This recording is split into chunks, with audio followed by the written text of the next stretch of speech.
Geografia e aqui no Explicador Virtual a gente vai dar continuidade ao conteúdo do 8º ano. O assunto é Estados Unidos e Independência. Bom, a independência dos Estados Unidos, né, ela vai ser marcada por algumas características principais, né? Também tem muito a ver com a relação metrópole e colônia. Então, no século XVIII não havia um sentimento nacional que unisse as 13 colônias, né? Mas um sentimento anti-britânico, né? Como a gente viu, essa relação de exploração e de obtenção de lucros pela metrópole, ele vai causando um certo desconforto entre os colonos, né? O interesse ou desinteresse pela independência estavam relacionados com o tipo de atividade econômica realizada por cada região. E a gente viu que o norte e o sul desempenhavam funções diferentes. Inicialmente, para os latifundiários e comerciantes das colônias do sul, não era interessante separar-se da Inglaterra, porque pois os comerciantes ingleses compravam toda a produção agrícola. Assim, houve uma forte resistência à independência. E a elite agrária sulista somente apoiou o movimento quando percebeu que a nova política inglesa poderia de fato prejudicar seus interesses econômicos. Os colonos do norte foram os primeiros a propor a ruptura com a metrópole, formando então sociedades secretas e estabelecendo uma grande e eficiente rede de comunicação responsável pela divulgação dos ideais de liberdade. A independência americana é muito importante, ela vai influenciar vários movimentos políticos ao redor do mundo. Mas, entre outras coisas, ela tem esse próprio desconforto das colônias do norte, que pagavam altas taxas para a metrópole. E aí não era interessante para os negócios deles, porque eles não conseguiam desenvolver sua comercialização em relação com essa subordinação com a metrópole.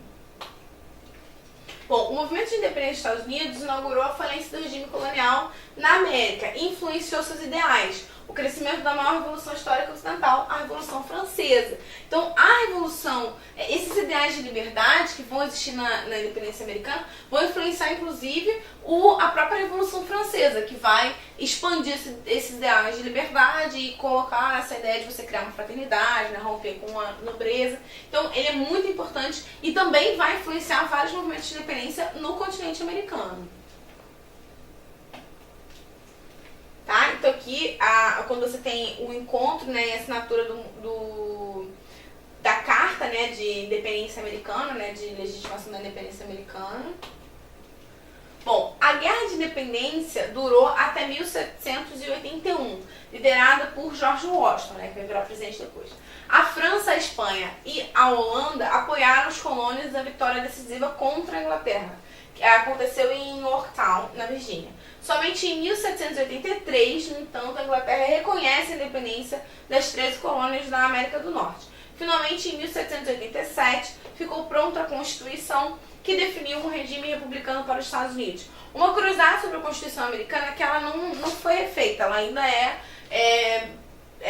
a mesma, né? Então você tem ali as mesmas regras e tal. Então muitos entendidos do assunto vão questionar que essa legislação ela não é muito grande, né? Os Estados Unidos, assim como o Brasil, tem um regime democrático que é regido por uma Constituição, só que a Constituição americana ela tem poucas questões, ela tem poucas regras gerais que se aplicam para todos os estados americanos.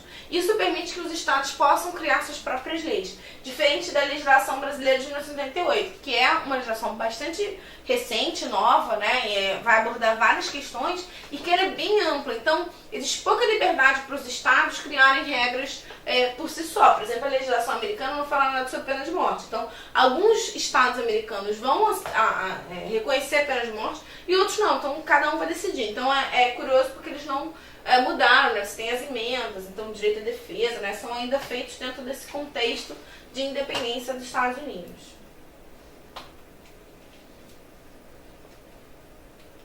Bom, os Estados Unidos, como a gente viu, ele vai começar como uma pequena faixa no leste, né, as 13 colônias. Só que hoje em dia, como a gente viu no início da primeira aula, ele é um grande território, é um dos maiores países do mundo. Então, como é que isso aconteceu? Os Estados Unidos vão passar por um processo de expansão territorial, né, de avanço para o oeste, né, para a ocupação dos territórios que hoje compõem o país, né.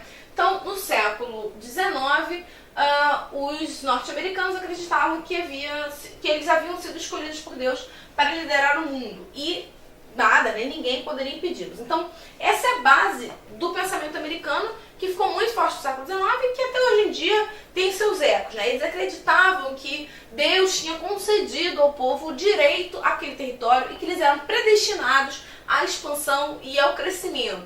E isso justificava uma marcha que vai ser conhecida como a Marcha para o Oeste. Essa crença, né, essa ideia de que eles são determinados pela divina providência para o crescimento, né, para ser grandes, e que eles eram um povo escolhidos por Deus, é chamada de doutrina do destino manifesto, né? Essa doutrina foi a razão ideológica que moveu os americanos no século XIX para a expansão em direção ao oeste, ou a marcha para o oeste. Então, aqui eles vão sair das 13 colônias, né, que é esse território que a gente está vendo em roxinho, e vão expandindo gradativamente até configurarem o espaço que eles têm até aqui. Então, você tem territórios que são anexados no oeste já em 1700, né, entre 1792 até 1825. A Louisiana, que é um território francês, que foi adquirido em 1803. Texas, que é um território anexado do México, que gera um certo problema, inclusive, né? A gente tem outra região que foi adquirida pelo México em 1853. Essa região que foi cedida pelo México, então tem muito território que era do México e foi cedido, né? O que parte dos mexicanos às vezes não entende muito isso, porque eles perderam bastante território, né? Essa parte toda aqui fazia parte do México e passou para os Estados Unidos, e essa parte aqui que foi reconhecida pelos Estados Unidos. Então, a gente pode ver que você tem aí a Flórida, que foi adquirida pela Espanha. A gente pode ver que você tem um processo de expansão que vai gerar uma série de problemas, inclusive tem que lembrar que existiam indígenas que ocupavam essa região, né? Então existe um confronto muito grande e uma expansão progressiva até que os Estados Unidos ganham os contornos que ele tem hoje em dia. O território dos Estados Unidos original, né, compreende uma área inferior a 1 milhão de quilômetros quadrados. Ela se estendia da região nordeste até os Montes Apache a oeste. Inicialmente, a região oeste representava uma porção intransponível pelo homem, pois além das numerosas tribos indígenas, como a gente já visto, tem muitas tribos indígenas, os Montes Apalaches e as florestas representavam um obstáculo para a conquista e a fixação do europeu. Então, você tem um problema. A questão indígena nos Estados Unidos é muito delicada. Assim como no Brasil a gente tem áreas, né, que tem uma concentração indígena maior, né, nos Estados Unidos também é assim. A questão é que nos Estados Unidos, a relação de indígena, não que no Brasil tenha sido simples, não foi. Mas o confronto entre os americanos, né, e os indígenas foi muito sangrento. Hoje em dia, tem muito poucas áreas que são reservas indígenas. A população indígena foi praticamente dizimada. Tem muito pouco indígena descendente dos indígenas que ainda ocupa a região dos Estados Unidos. Então, é uma situação bem dramática que vive, né, o povo indígena nessa região. E o confronto também foi bastante dramático entre esses dois povos. Então, a área original e a área de expansão, né, e os montes, que a gente pode ver, que vão representar aqui um obstáculo, né, os Montes Apalaches. Bom, nesse período da expansão interna dos Estados Unidos, muitos índios e mexicanos foram dizimados, né? As áreas territoriais adquiridas foram Louisiana, como a gente viu, em 1803, né, que foi comprada da França, o Texas, em 1845, que foi anexado do México, a Califórnia, a região do sudoeste do país, período compreendido entre 1848 e 1853, uma parte adquirida através da guerra com o México e outra parte comprada do México, e o Oregon, né, que foi obtido em 1846, obtido através do tratado com a Grã-Bretanha. Então, dessas formas eles vão adquirir. É engraçado que os Estados Unidos também tem uma grande expansão territorial, como o Brasil, mas o Brasil tem um histórico um pouco mais pacífico de adquirir territórios, né? Os Estados Unidos têm um problema maior. O México, por exemplo, foi adquirido, partes do território mexicano foram adquiridas através de guerras, né? Tem um histórico muito grande em relação a isso, então gera uma tensão um pouco maior.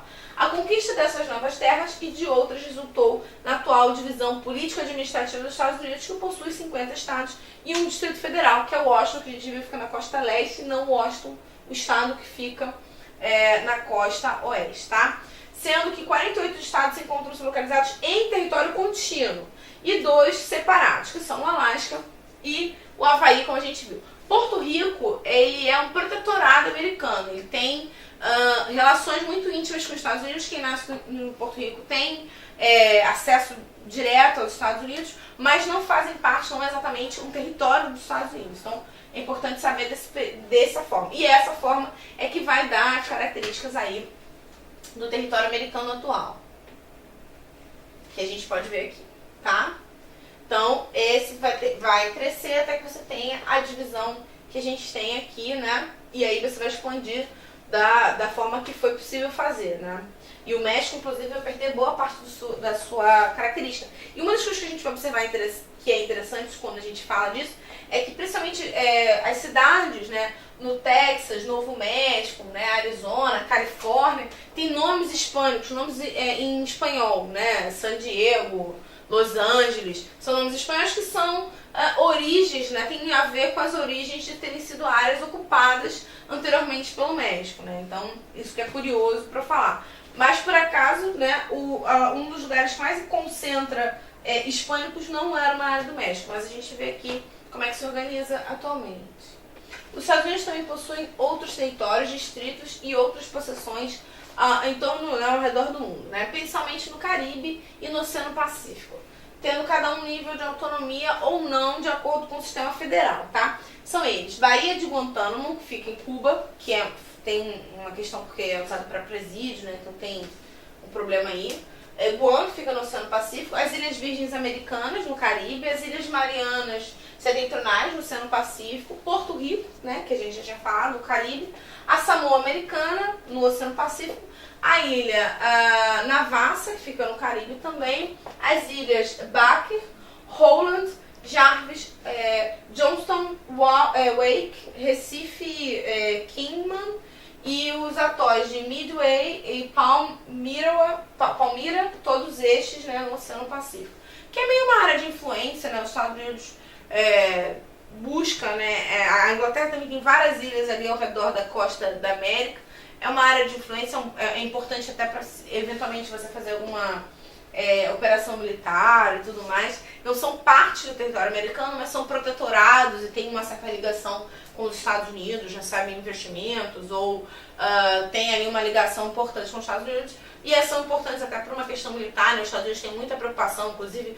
uma das lógicas de você ocupar o Atlântico e o Pacífico é a questão territorial importante para você fazer isso, né? Você consegue ter um bom controle quando você tem esses dois territórios, é estrategicamente interessante você fazer isso. Então eles vão usando esse tipo de questão para a formação do seu território, e assim a gente entende mais como é que funciona o território americano. Eu espero que tenha ficado claro. Tchau!